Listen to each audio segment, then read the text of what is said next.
Hello and welcome to Eternal Chaos picks something random to do so that he can say that he made a video today. Today, our video in question will be me trying to convince all of you to buy Dragon Quest Builders. So let me start with my pitch. Do you like Minecraft? Do you in fact somehow love Minecraft, but somehow you just don't feel like something's missing? Maybe story. Maybe NPCs, you know, that don't turn into zombies and try to kill you at some point. But how about entire story mode that doesn't involve you buying a completely separate game and relying on characters that are not even in some sort of canonical story?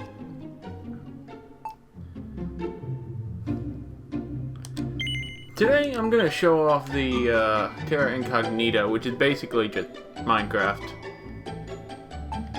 Load the save. But if by the end of this I can't convince any of you to buy this game, I don't really know what will. But this game is awesome. As you can see, even in Terra Incognita, where you're supposed to have the least number of NPCs, none of them are even named, I don't think. No. And they can follow you around, that's another thing. But, yeah, you can also recruit monsters to live in your town. That is fun. But one big thing is I will recommend this to any Dragon Quest fans, as very heavily Akira Toriyama art style. Music is just as great as it's always been. Then again, the overture theme hasn't exactly changed, and I don't even really remember when the first game came out. But I started with 9 and I'm working my way backwards actually.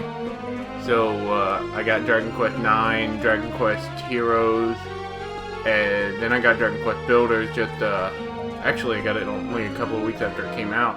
And then I got Dragon Quest 8 just like 2 days ago. But enough about my history with the series because it's actually kind of short. Let's kind of start showing off. First off, this is beautiful. No mods, just standard PlayStation 4 at its best. It's got a couple of rules that it pays to learn. First off, you can make rooms. Rooms are determined by value during story mode, but right now we're in Terra Incognita, where story mode isn't all that important. But if you build any box shape, or basically just any enclosed space with that's 2 blocks high, and then you throw in a door, and it's been a couple of days since I left.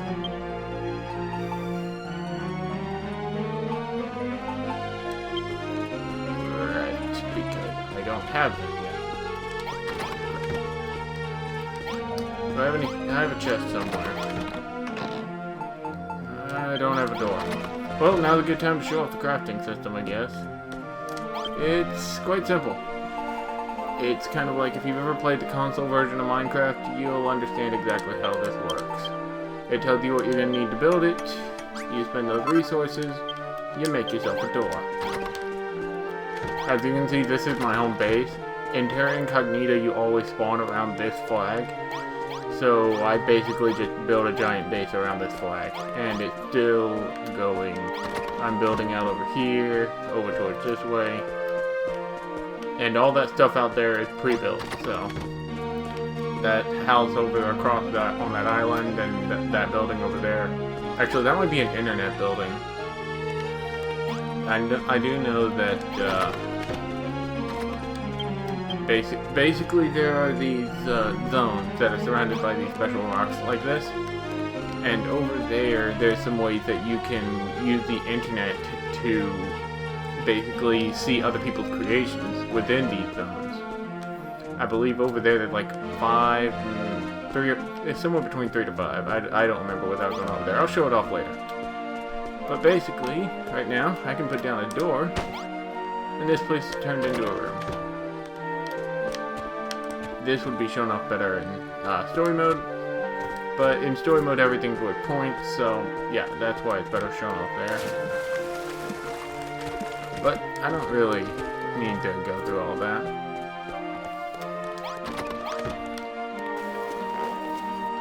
Got animation, everything through the third person. I don't think there is a way to go in first person.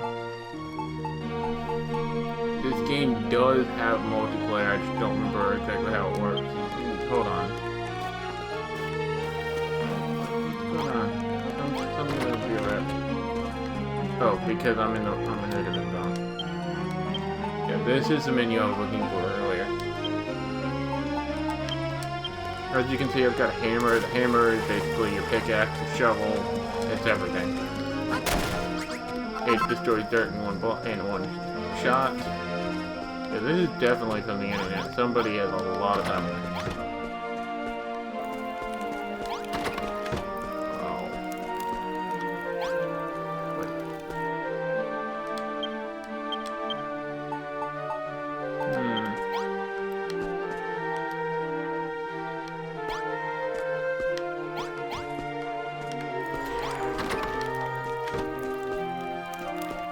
I think it was the sound that somebody knew was here. And I did myself up. I think it's about to rain. Which is another great thing. It has more weather effects than Minecraft does. It can rain, which can increase the power of all lightning effects. If you've ever played Dragon Quest, you know exactly what I mean.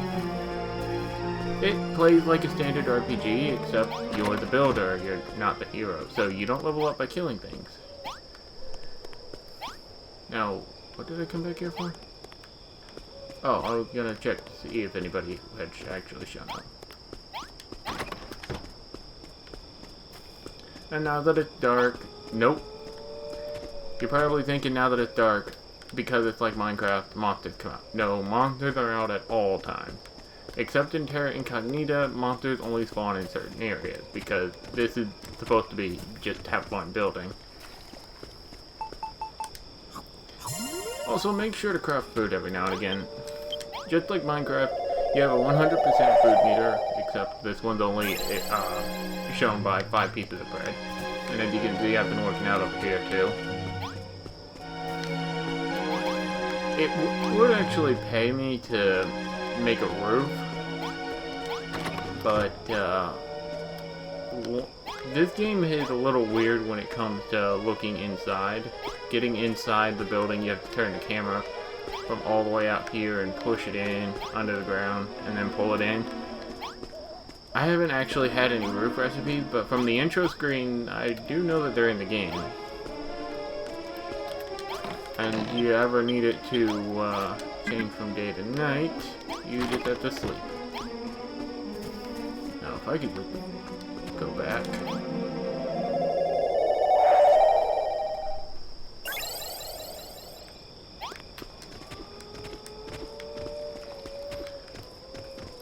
And I'm going to show off a little story mode before I get done here, because I want to show off what the main gameplay is like. I'm going to use my Chapter 1 save because I've already finished it up. And I'm just keeping it around because Chapter 1 had some really interesting characters in it. Hello. I don't remember. Oh yeah, you were here earlier.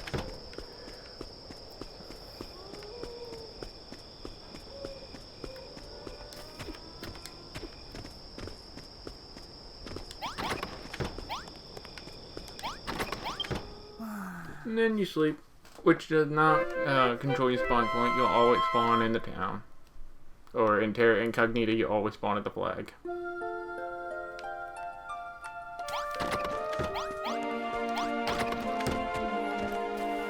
You do get weapons in the game, but weapons and building materials are pretty much the same thing. You're just going to want to mitigate which ones you use and which ones you don't use, because your swords are great for combat, but not so great for mining. But you'll also find that there's plenty of mining tools that are great for combat, so you gotta be very careful. Because you get like a warhammer in Chapter 1, and it can mine just about everything. But its main problem is it's also the best thing you get in Chapter 1 for combat. So it'll go through its hit points pretty quickly while you're out just mining resources and trying not to die. Another thing I like about Terra Incognita is everything is about the size of Minecraft. In the main game, everything's gonna be pretty small.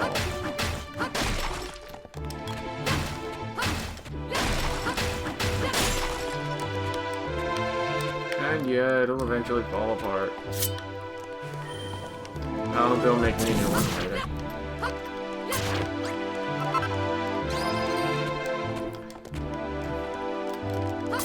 Just a fair warning, this is, like, I'm almost done with Chapter 2, so there's a lot of recipes I have in Terra Incognita that you're not going to have right away. Because, well, Terra Incognita is increased in effectiveness or its overall size, depending on how far in the game you're going.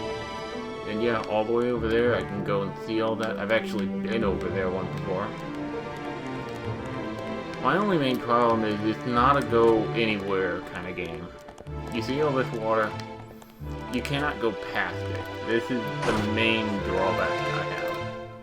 Is if I take some dirt out and I look down, yep, I cannot go out past this. I can build anywhere in this zone over here.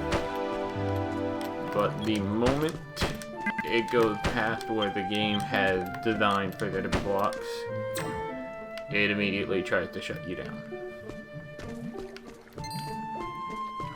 So don't go trying to make new landscapes, just keep the ones you got. And also another thing, unlike in Minecraft, you can't swim, so you go in water, you die.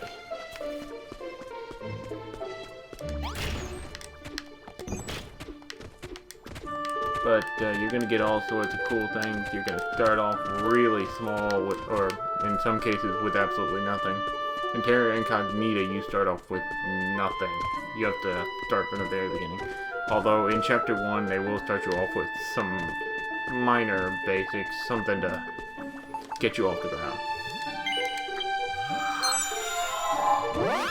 And in true Dragon Quest fashion, you got all these basic RPG items. Like the Chimera Wings, which I just showed off, can return you back to wherever your spawn point is.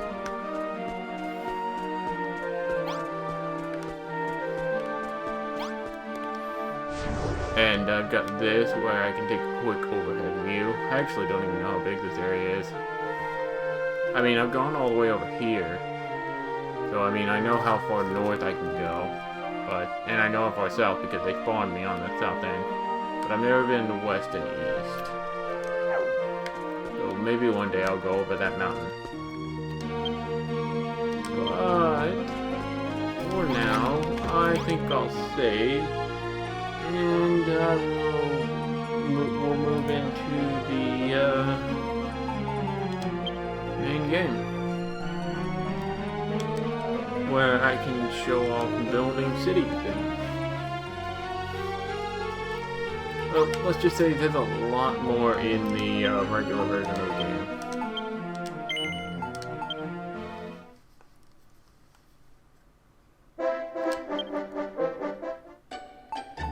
So we're gonna go over here to Cantland, and we're gonna load a saved game.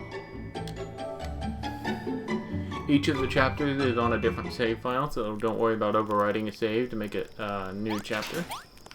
And this is past the end of the game. I basically took the last chapter and I went a little bit past the last chapter. So each of these rooms has a purpose, like this is my inn, and it tells you that it's a guarded guest house.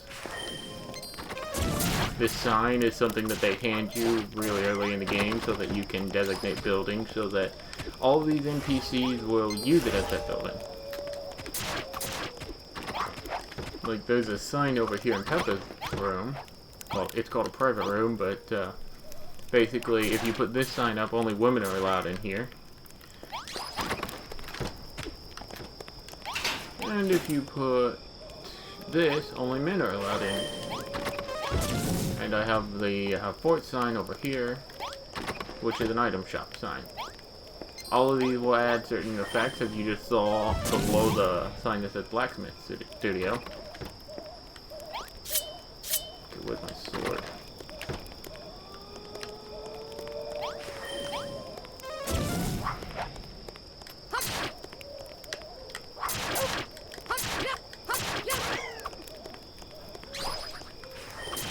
I spent a lot of time in this area, and I never even got to completely finish what I was doing.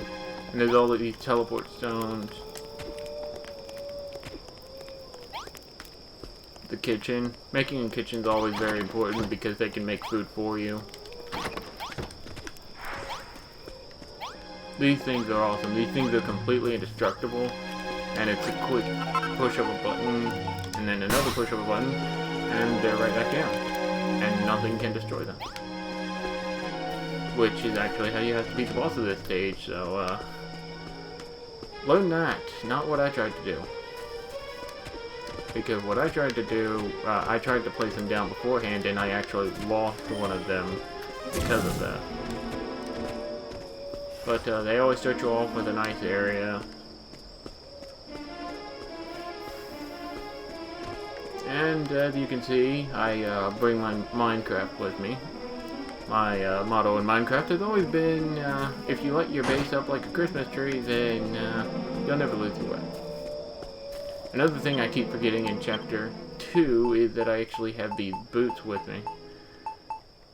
These boots here actually stop all fall damage, so I can jump as far as I want and I won't take any damage at all.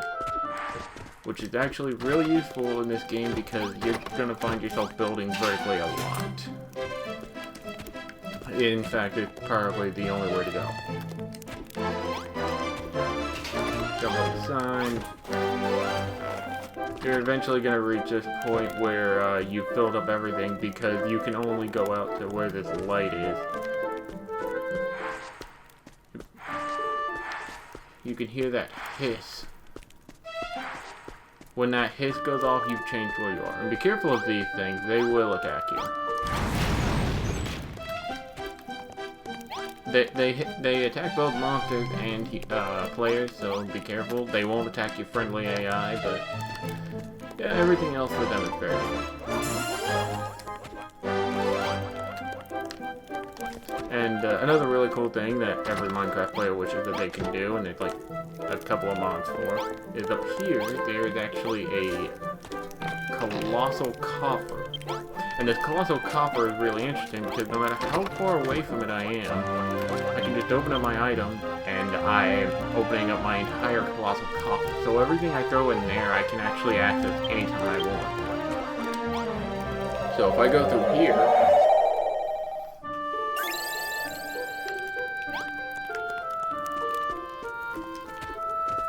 and, oh, let's just say I took a bunch of damage from that, and I need some of my, healing stuff, but, I don't have it on me. I got some, right here, and I can just take it out and bring it with me. Actually, something I might go do is, try to slay that dragon. That's one thing I didn't know immediately, and you'll probably not know this until you beat the chapter, but each chapter has challenges, and these challenges aren't told to you until you beat the chapter, so that you go back and do it again. The hardest will always be beating the chapter in only a certain number of days. And yeah, trust me, I don't care who you are, that's going to be difficult on your first run. You could probably watch me play through the entire thing, but it takes a mixture of skill and precision to actually make that happen.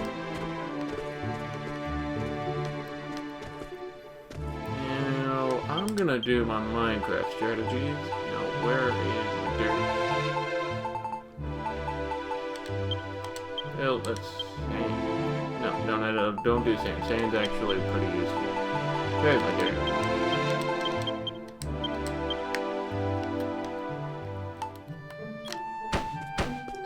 Just gonna walk right on out.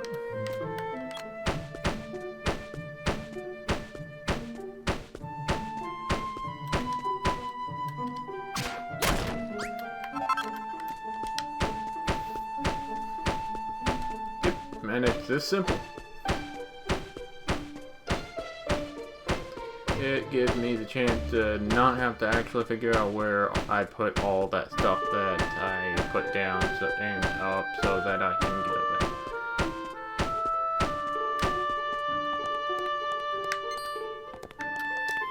And I believe the dragon was like way over here. I should probably be saving a salad if it also heals me.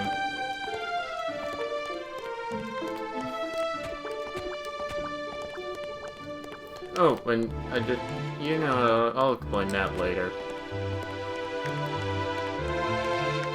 Now, where is it? I know it's around here somewhere. Yeah, it is back behind there. But that's another great thing, is every stage pretty much has this low road and high road, and if you take the high road, you can pretty much skip a lot of the difficulties on the low road. But the low road will always have the resources, so it's kind of like a risk versus reward system. Except, the high road often has the highest, most powerful creature. And, well, that's what I'm here for. There he is.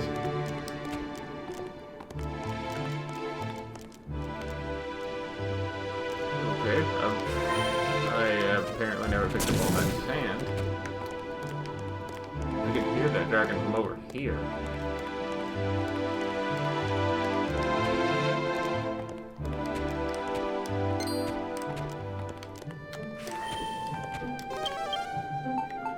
And the entire world pauses while you sort through your stuff, general RPG stuff.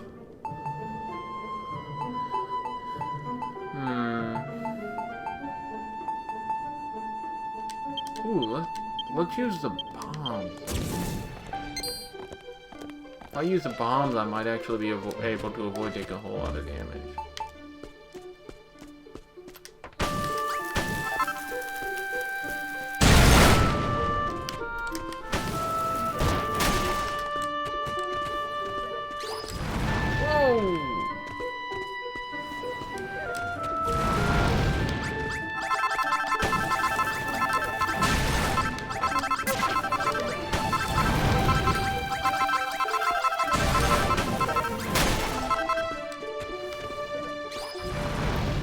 Well, this is going a lot better. I didn't have these bombs when I first fought them, but you will use them to beat the boss of this stage, so.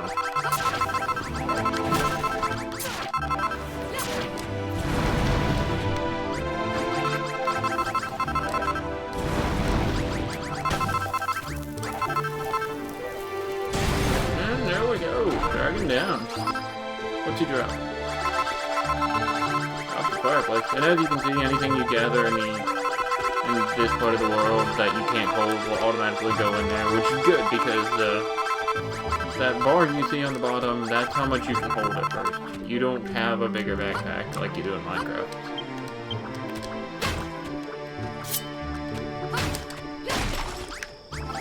And that takes care of the dragon. So let's go back to the town. There's also another dragon over here. I probably could have just shown off that one.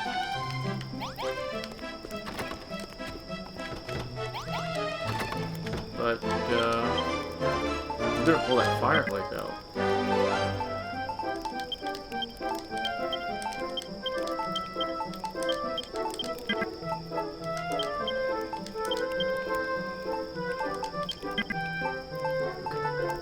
Okay, I've taken everything I can.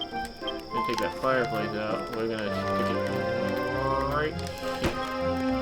And as you can see, that adds 500 points to the room, which marginally increased that yellow bar. That yellow bar is your city level. Every time it goes up, you get certain benefits from it. But most of the benefits you're gonna want are in 1 and 2, so or 2 and 3. Sorry, first and second upgrade.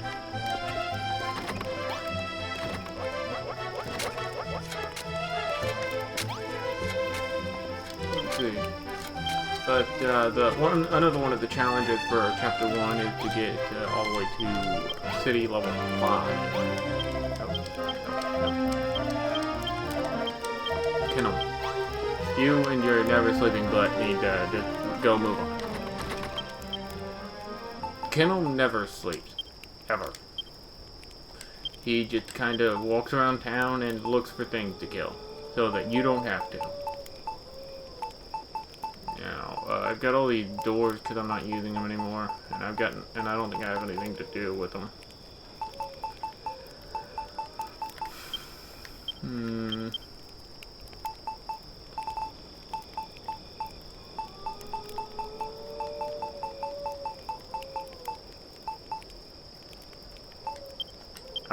I was kind of hoping to get to level 5 within this video, but it looks like that might not happen. Actually, that's most certainly not going to happen. That's going to require a lot of things to happen.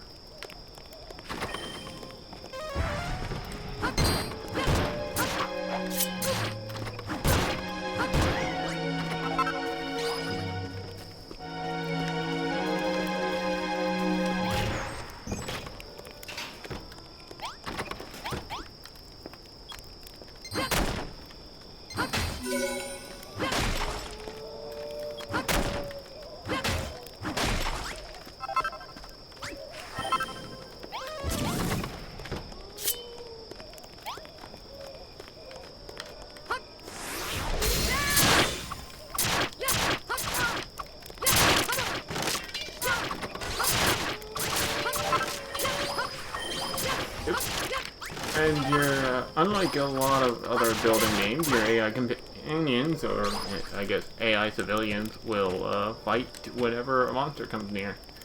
And I am dying.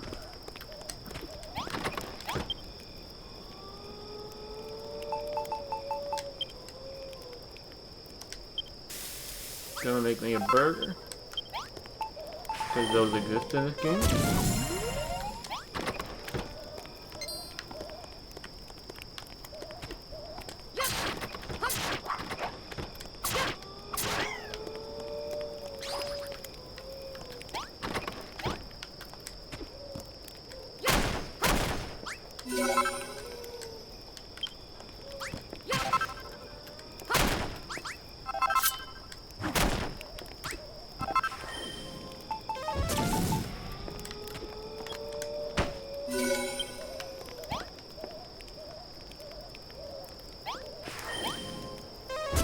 Alright, it's looking much nicer. You pretty much want to make everything out of stone. Stone's pretty much unbreakable.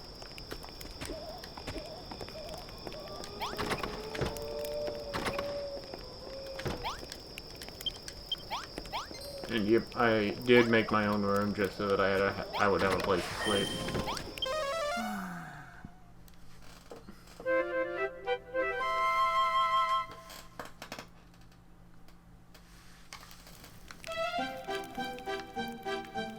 Alright, and now that I'm done with these people again, I'll probably not pay attention to them for like another 2 or 3 months. Till I come back for that level 5 achievement.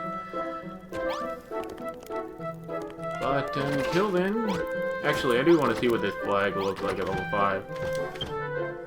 But like I said, until then, that'll be all for this video because I just needed something random to make. And I'm already almost at 30 minutes. If I haven't sold you on this game, seriously guys, this is just Minecraft with RPG elements and, well, some really awesome ways of handling the fact that you're in a third-person perspective. It's got some really nice exploration elements. It's got that Akira Toriyama for all you Dragon Ball Z fans. I haven't figured out how to go Super Saiyan yet, but it's in every Dragon Quest game before this, so why wouldn't it be in this one? It'll be there somewhere.